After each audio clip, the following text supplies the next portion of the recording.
exciting episode of Showreel. I'm your host, Courtney Beck. We have a great episode in store for you today, including a look at the recently released superhero flick Man of Steel. We'll discuss the film's success and whether or not it delivered what it promised to so many hardcore Superman fans. We will also be bringing you the latest entertainment news and winding up with more acting tips from none other than Keanu Reeves. Joining me is my wonderful co-host, Nick Flynn. Thanks, Court. But first, we are joined by Showreel producer and production coordinator Andrew Cowderoy and Brooke Matthews. Thanks for coming on the show today, guys.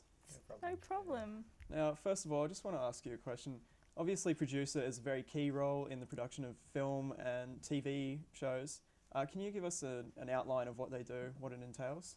Yeah, sure. So as a bit of an amateur producer, basically, there's kind of two parts of producing. You get the part of producing which is collecting the money. That's what the part that a lot of people know. Normally that's kind of executive producers, stuff like that. So actually getting people to invest millions of, like hundreds of millions of dollars in your film or TV series. With something like this, basically my role in producing is getting everything together, making sure that we have a script, making sure that we have a studio to film it in, making sure that that the show's edited and making sure the show's delivered on time, but most of all kind of making sure what we produce is up to standard, up to my standard, and what kind of I envisioned it as, yeah. And what does it take to be a good producer, you think? Well, what I think it probably takes is organisation. Yeah, As just definitely. someone like starting on my career path, organisation is the biggest thing, I guess. And also kind of keeping a level head when things go wrong, because things go wrong quite a bit. And I guess just being able to kind of think calmly and then solve problems as they come instead of just kind of overstressing about them. So what's the worst thing that's ever happened in producing? Well, I'll probably let Brooke take this one because this was something that happened to both of us, and yeah, it was an interesting one. Yeah, well, we're doing a show, News Lounge, and that's a live show, so a lot of stuff can go wrong in a live show. And during production, we were filming halfway through the TriCaster, what we switch on and everything, it froze, and the whole show just froze, so we had to stop for 10 minutes, and yeah. And the worst part of that was our highest rating episode of the season. It's kind of So depressing. yeah, it was, but you know, we handled it, which was really good and professional wise. So yeah. So you've learned a lot from that mistake? Yeah, I haven't done a live show since that, but well, learning from that, it's really good experience because from doing live to non-live show for Showreel, you know how to stay under pressure, like work under pressure and everything. So that's really good. Definitely. Experience. Now, you're a production coordinator for the show. Yes. I've worked with you a bit behind the scenes. Obviously, you're doing a lot. Can you give the viewers an indication of what you do, how much effort you put in? Well, my role seems like a really big job, but it's pretty simple. I just work with the producer and the hosts and the head writer and make sure everything goes to plan and is working well, and everything, all the content is ready for filming days, and on writers' meetings we have, that's all ready, and I just sit back and just watch and make sure everything's going. Yeah, Brooke's job is basically to yell at me and Matt and make sure Yeah. we're actually I have doing what we permission. say we're doing. Yeah, so that's my job, just yelling at people. And Matt Clayton being the head writer of the show, so obviously you work quite closely with him. Yeah, that's correct. He's the head writer, so he works with the other writers. So, and also him and I communicate a lot. So, yeah, he's the Our head writer. viewers would have seen him in some of our Yeah, sketches on the he's- show. Yeah, Your sketches As and Superman, shows, super person. Asian billionaire McHandsome. Super Yes. person. Super Yay. person, Am I I'm sorry. correct? Copyright Yes. reasons there. Yeah, so he's done a lot of work with Showreel and other shows. He was also in News Lounge. Yeah. So, yeah, And speaking of News Lounge, you used to be the director's assistant. that's correct. And how did you get into that role? Well, Vin, who works here, he just called me up one day and asked if I wanted to come in and help out some auditions. And I'm sure. Came in, and then I just ended up being the director's assistant. I don't know exactly how, but I was just came in that day and just Right put onto place, it. right time. Yeah. Right What place, did you right have to time. do, for that role? Well, it was a show for 5 days a week for 6 weeks. Yeah. So I had to pretty much organise the guests, which day they can come on and everything, and make sure, just assisting the director. Yeah. So yeah, I just made sure everything was going right. And didn't it start at like 7 o'clock in the morning, 9 o'clock or something in the morning. 10:30 we went to air, but we normally came in around 2 or 3 hours before, so we just It was early. Yeah. So early. early Yeah. start. I think it was Fun, 10:30 we started, I but think, yeah. yeah, 10:30. It was only half an hour show, which was good, Yeah. not an hour or 2 hours. Like, Because it was news, we had to like get all the news. Yeah. stories yeah, that make sure. morning, And yeah. we're up at like 1 or 2 o'clock. I know Matt was because it was head writer on Yeah, that show. yeah. He was up at 1, 2 o'clock, 3 o'clock even in the morning writing with Andrews. We definitely got better as we went. Like Yeah. we started off like coming into the station at 6 a.m. and writing all the stories, and we ended up writing them over stuff like Facebook and Messenger at night. Makes it much easier if we can kind of, so we were just working from where we are instead of having to come into the first station. 2 weeks were a bit hectic, but when we got the hang of better it, after that. yeah, the last week was just went well. But yeah. It sounds like a pretty tense environment. Yay. Can I just ask this to both of you? How did you get involved in Bris 31 and then eventually Showreel? Me first. I guess you first. Yeah, Andrew. sure. Well, it was really about a year ago. I was halfway into my film and television course. No, not halfway. 6 months into my film and television course, and I was kind of looking at jobs. I slowly started to realize that job prospects are pretty low, pretty terrifying. Yes, it is. It is horrible. Especially when you're like just out of uni, you have no experience. So I had a bit of a crisis and kind of went a bit insane. And I just went to someone who advised me to look at this site where you could kind of see all the opportunities that were in Brisbane. So I just went through, found 31 Digital on there, recognized the name, lived in Brisbane my whole life, so it's one of those names you kind of hear flying around a little bit. And I'm just like, whatever, I'm just going to leap in and don't know what this is, but I'll just leap in and do it. And yeah, so it was great. So I started off just kind of being on camera, sound, stuff like that for shows like Nic and some other shows, The Gentleman's Club, some other shows that you may have seen on the network. But then yeah, got into News Lounge was a really great opportunity. I kind of did the graphics for that, and because I knew how to do it, and kind of did all the IT stuff for that. And then from there, I actually moved on to producing the sports. I did quite a lot of sports producing for News Lounge, and that really taught me was a fantastic learning opportunity for me. And then that's where I kind of went and started to know Brooke a bit better, and that's then she invited me to do Showreel for a bit as well. Yeah.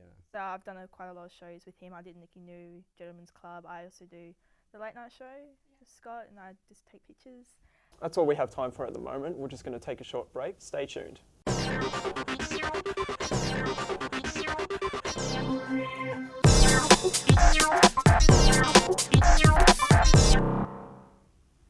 Man of Steel sees the reboot of one of the most famous superheroes of all time, DC Comics' Superman. While there were other comic book heroes before him, Superman is arguably the progenitor of the superhero genre. He debuted in Action Comics #1, published in June 1938, and he remains one of the most popular comic book characters to this day. Yes, the film was directed by Zack Snyder and produced by Christopher Nolan.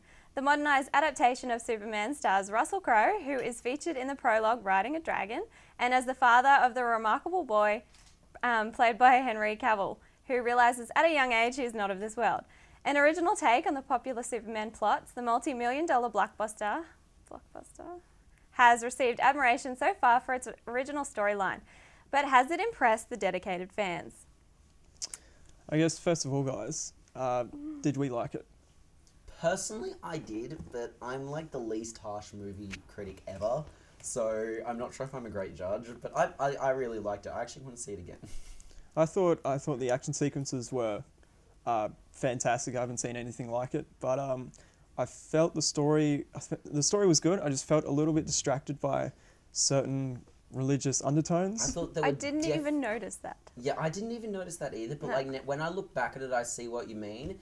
But like there were definitely plot holes, but I'm not sure if they're plot holes or just like you get that in super every movie. madness. Yeah, exactly. Overall, I still think it was good. It was very entertaining. I thought the movie It was was alright. really cheesy, but it's like it's Superman. You can't have a non-cheesy Superman movie. Absolutely. I haven't seen Did it. you like it? Oh, you haven't seen it. Yeah, I haven't seen it. Well, obviously, you've seen the other ones, the Yeah, previous Superman ones. Returns. Yeah, Were you a think fan so, of yeah. those ones? Yeah, that was cool. Would you go into the film with, I guess, high expectations, or Yeah. If there's a lot of shirtless things, yeah. A lot of Shirtless scenes. Yeah, he looked pretty good without his shirt on. There were No, quite a lot of very- shirtless scenes. I might go and see that. But in terms of Henry Cavill's actual acting, how do you think he went? I thought it was good personally. I thought he was a great Superman personally. He had like the perfect jawline. Exactly. There were flaws in the movie, but I thought he was a really great Superman, and I thought if they, I'm sure they probably will make a sequel, and I think they already have. I'm pretty sure. They have. Yeah. Then I think he'd be a great Superman for a sequel. If they can kind of fix up some of the small problems they had in the story. I think it was mainly script issues, but I thought like the visuals were really cool, and I thought the Superman himself was fantastic. Absolutely. And what do you think about the transform plot in the new Man of Steel versus the traditional Superman storylines? Oh yeah. Yeah, because it changed a little bit. Yeah, I know what you mean. It was one of those things. I don't know. I kind of see why they did it, but I'm sure a lot of fans won't be happy. Yeah. Yeah, absolutely. And they're laying foundations for a Justice League film to come up. There was a few little Easter eggs in the film. Little Easter eggs. In that there was, you might not have seen it. It was only on screen for a split second. A Wayne Enterprises logo on one of the satellites. Really? Oh. How do you notice Nice. this? That's pretty cool. I'm gonna. So, Look how out do for that. how do you feel if they were to merge Nolan's fairly realistic Batman universe with his clearly out of this world, excuse the pun, Well, I guess Superman world? I guess it's kind of obvious that they're trying to compete with the Avengers and compete with the whole Disney monopoly of the superhero genre. But I think it's a bit interesting because from memory, I could be wrong, but from memory, some of the Justice League character movies are owned by other companies. So it'll be interesting to see when they do the Justice League movie, which I'm pretty sure has been announced. Who's actually in the Justice League? Because in the comic books, it always changes. Yeah. Just like members of the Avengers are constantly changing in the comic books. So That's yeah, it. I think it'll be interesting to see who they actually put in it. Yeah, well, I'll be excited for that movie though. It should be good. Oh, it's gonna be huge when it comes out. I'm not sure how I feel because I do like Batman on his own, and Yeah. with Superman coming in. Whether it's going to rival Marvel's success with the Avengers, I'm not sure because I think a lot of people are divided by Batman's, I guess, uniqueness. I think I think the second Batman, I think a lot of people think of it as one of the best superhero movies of all time. It was great because Heath Ledger was. Yeah, exactly. Like Yeah. it's just a classic, I think, as a superhero I movie. love it. Yeah. So you do Amazing. do you prefer Batman or Superman? Like the movies? Superman. Really? Superman, definitely. I love I'm not into Batmans. I really like Batman, but I'm not thought they into were like the great. ultra dark superhero movies. it It's was just like, I cool. don't know. I get I a bit like sick of it. Spider-Man. Okay. Off on Yeah, a just a tangent. bit different. I Do you prefer Andrew Garfield's Spider-Man or whatever the other guy, Tobey Maguire? Tobey Maguire. don't know. I haven't don't seen know the who- Andrew Garfield one yet. Is that no? I'm Andrew. Definitely. For me, when it comes to superhero films, I'm all about the villains. I love seeing the villains. That's what really attracts me to Batman. Yeah. Is just these amazing villains like the Joker, like Joker Bane. and- Scarecrow. Yeah. I Bane, think yeah, something he's good. Superman sort of lacks is Yeah. those really key villains. I thought He did great. I thought Michael Shannon was fantastic Yeah, as General Zod. scary. Yeah. But how much further can they take Superman without really great villains? Obviously, Lex Luthor Yeah. will probably be coming into the sequel, but where do they go after that? Yeah, I was going to ask, who do you think, who comes in? I know. It's really hard, I think, because I think with a lot of stories, like the villains are key, and you have something like some things do villains really great. Like Loki is a fantastic villain in the Avengers and Thor. And I think to try and beat something like that. And the other thing with Superman, he's just so powerful, and it's just like the only way to beat him is kryptonite. Like he doesn't have a weakness that isn't kryptonite. I've always thought Superman is a bit weird just because, like Batman, things like Marvel has exactly the same problems. But things like Batman, where his weakness is obviously that he doesn't have a superpower, versus someone like Superman, who's just like his weakness is some rocks, and they just throw these rocks at him rocks. every now and then. Yeah, And definitely. he's just so powerful that it's just a bit ridiculous in a way for the villains to. You need a villain like the villain was in this movie, I guess. Yeah, absolutely. One that can sort of draw out his mental vulnerabilities as well. Yeah. I think that's one thing. It would have been good if there was a bit more kind of mental side of it, especially in the second half when it was just like bashing into buildings, bashing into satellites, bashing into each other. I know, that's why I didn't halfway through the film. It was great until like the aliens or whatever invaded. And then from then on it was just like fighting scenes and this and that. And I thought what would be really cool, I was actually talking to someone about this the other day. I thought if they'd made the ending, like there's a point in the film where you think it's going to end and then it goes on from there. Yeah. And I know why they, without revealing too many spoilers, I know why they wanted to kind of get to the train station to do the thing where, like, sacrifice all that stuff. Don't spoil. But I think they... Don't spoil, yeah, exactly, yeah. don't spoil. But I think they could have done it in the first battle instead of having the second one. I need to see What do it. you guys think? I think it probably did go on a little bit too long, but in saying that, I still really appreciated the action sequences. I mean, obviously, action films, it's becoming a tough market because CGI, etc., is becoming so very good. But I certainly appreciated it. I also saw it in 3D. Yeah, how was that? I think I prefer it in 2D. I think it's still good in 3D, but I think it'd be too much in 3D. Was it? it depends on the viewers. Some people claim they I get don't like 3D. Me neither. It makes me headaches. sick. Because I need glasses. Once and again, they're I really think I'm uncomfortable. exactly the same in my movie reviews as how I'm too easy. I'm too easy with 3D. I love 3D, but I think I'm one of the few people that does. I have this debate with my sister all the time. She hates it. But we went to see it together, and like she's not used to 3D, I think, because she always goes to 2D. But we went to 3D, and she was like cowering. It was like the buildings were falling. And I was like, I personally love it, but I know it's not everyone's cup of tea. Yeah. No, I didn't like it at all. Brooke, you'll have to check it out. Oh, it's good. I'll have to. Coming up next on Showreel, we have the news and we will talk the history of Superman. Stay tuned.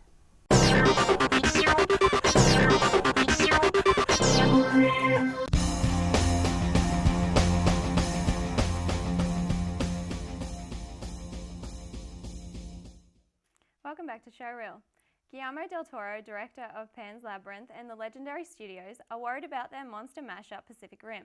The movie is not tracking well and is set to be beaten on its opening weekend by the Adam Sandler sequel Grown Ups 2. Ladies and gentlemen, Gandalf has left the building. Sir Ian McKellen has finally finished shooting for the Hobbit trilogy. Director Peter Jackson stated this week he was very sad to say goodbye to the character after an almost 15-year relationship. Orlando Bloom also wrapped up his time as Legolas this week, a final grueling 12-hour fight scene battling an orc for a scene in the Battle of Five Armies. With the Desolation of Smaug due out this December, and There and Back Again slated to hit our screens next year, it is indeed a busy time for our favourite Kiwi. Kick-Ass 2 has released recruitment videos to join them in their Justice Forever organisation as an enticement in the online campaign. People who register could win tickets to Comic-Con in San Diego. The film is due out in August. Sydney electro duo Empire of the Sun will be scoring up the upcoming Jim Carrey sequel Dumb and Dumber 2. It is a coup for the band, who are already receiving strong reviews for their new album Ice on the Dune. And finally, in TV news, Rhys Ifans has been cast as Mycroft Holmes, Sherlock Holmes' brother in Elementary. The scene stealer from Notting Hill is set to join Johnny Lee Miller in the second series of the CBS drama. And that's the news. Look, up in the sky, it's a bird. It's a plane! It's Superman. Man of Steel sees the reboot of one of the most famous superheroes of all time, DC Comics' Superman. While there were other comic book heroes before him, Superman is arguably the progenitor of the superhero genre. He debuted in Action Comics #1, published in June 1938, and he remains one of the most popular comic book characters to this day. However, he was not always the iconic American character we know today. Superman was created in 1933 by Jerry Siegel and Joe Shuster, high school students in Cleveland, Ohio, America. They first envisioned Superman as a supervillain, but the concept soon changed to that of a hero visually modelled on actor Douglas Fairbanks. Throughout his history, the character has undergone many revisions, from establishing his alien origins on Krypton to redesigning his many powers. In his first appearances, Superman couldn't fly, but over the years he gained many powers, some of which have only made rare appearances. For example, super ventriloquism, possibly superhuman ability to have more than one ventriloquism dummy speaking at a time, while drinking 3 glasses of water at once. Who knows? Superman has been in many films and television programs since his first on-screen appearance in 1941 in an animated short. The first famous adaptation of Superman was The Adventures of Superman TV series starring George Reeves, which ran from 1952 to 1958. The first modern Superman film was the 1978 Superman the Movie, starring Christopher Reeve and directed by Richard Donner. The film was highly successful and remains a classic today. Richard Donner unsuccessfully tried to make the sequel Superman 2, but the director's role was taken over by Richard Lester, more famous for his comedies, in particular the Beatles films A Hard Day's Night and Help. His penchant for comedy resulted in some slapstick moments, but overall the film was once again successful. The next two sequels, however, Superman 3 and Superman 4, The Quest for Peace, are best left forgotten. Kneel before Zod! The 90s series Lois and Clark, The New Adventures of Superman starring Dean Cain, and the 21st series Smallville starring Tom Welling were two more successful adaptations. In 2006, Bryan Singer directed Superman Returns starring Brandon Routh, which harked back to Richard Donner films. However, it was not a hit with the fans and it failed to spawn a franchise. Man of Steel, starring Henry Cavill, completely reboots the Superman screen mythos, throwing away the explicit references and homages to past adaptations that had always previously existed. Will it be the start of a franchise, and more importantly, will it lead to a Justice League movie featuring Superman and Batman? That remains to be seen, but one thing we can be sure of, in one form or another, Superman will be around for a long time. So first things first, guys. Who would win in a fight, Batman or Superman? Superman. You'd have to say Superman. Superman. I think it's really hard because you can say Batman's like just a Bruce dude. Wayne can get like the kryptonite and everything. The Kryptonite. It's think really it's hard. I think probably realistically Batman. Actually, I've changed my mind. Why? Because he's so resourceful. He'd get the kryptonite. He'd also make him rich. lose all his powers. Yeah. If it's just if it's just powers, then obviously Superman. Yes. I think I think the main variable in this discussion is whether Batman has access to To kryptonite. kryptonite. If he doesn't have kryptonite, Where do you get then, that from? Yeah. But if he's got funny. kryptonite, I think Batman would win. He's too resilient and too resourceful. Yeah, exactly. Superman.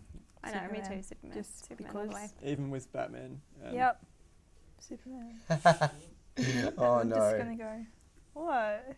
Really? Yeah. Oh well. No, Batman all the way. He's too good.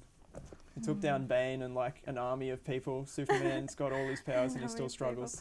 Yeah, that's the thing. Like you see Batman. He's pretty amazing, but he's just like. But Superman had to save the world. Batman doesn't have any powers, and he Gotham still City. does all these things. Yeah, absolutely. On a slight change of topic, going back to producing from the start of the program, if anybody wanted to get involved with Showreel or for that matter Bris 31, how would they do it? Well, yeah.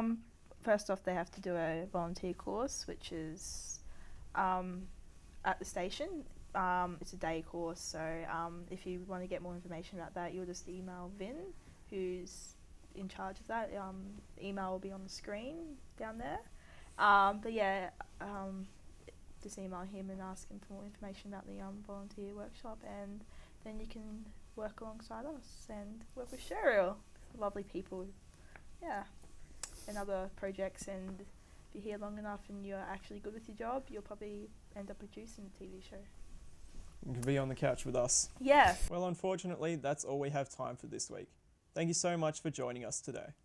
To watch more Showreel and catch up on the latest Showreel news, head to our Facebook page and follow us on Twitter and YouTube.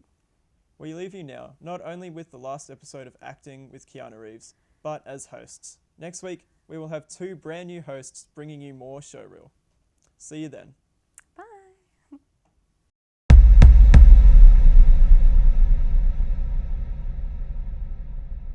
Hi, I'm teen heartthrob Keanu Reeves. Over the past few weeks, we've taken an amazing journey together, from exploring character to the fine art of dramatic voice and summoning emotions at a moment's notice. The last segment of this 4-part series is movement. Now by movement, I mean gesture and more subtle motions, but you may need to know how to move in other ways. Come back! Thank you so much, Sexy Inspector, for saving my petunias. Oh, believe me, it was nothing. Okay, this whole role-playing thing is getting a bit weird. Movement study may seem silly, and in some roles unnecessary, but it's actually taken years for me to learn how to stand in front of a camera perfectly still and gesture vaguely. No. No. You can't have. How could you? No! Your character's movement can even help create a mood or say something about them. Wife of zombie? Honey? Where are you? She's not here right now, but I am. Summoning up the energy for a dramatic performance isn't always necessary. How could you do this to me? You killed my one and only love! Excuse me? Your one and only love? I get turned into a zombie God knows how, and you two go off and cheat on me. And if you don't remember, in that tiny little brain of yours, I was married to her, not you. We had our chance, and we both know how that turned out. Wait, what? I mean... I'm Keanu Reeves, and thanks for watching. Can I have my money now?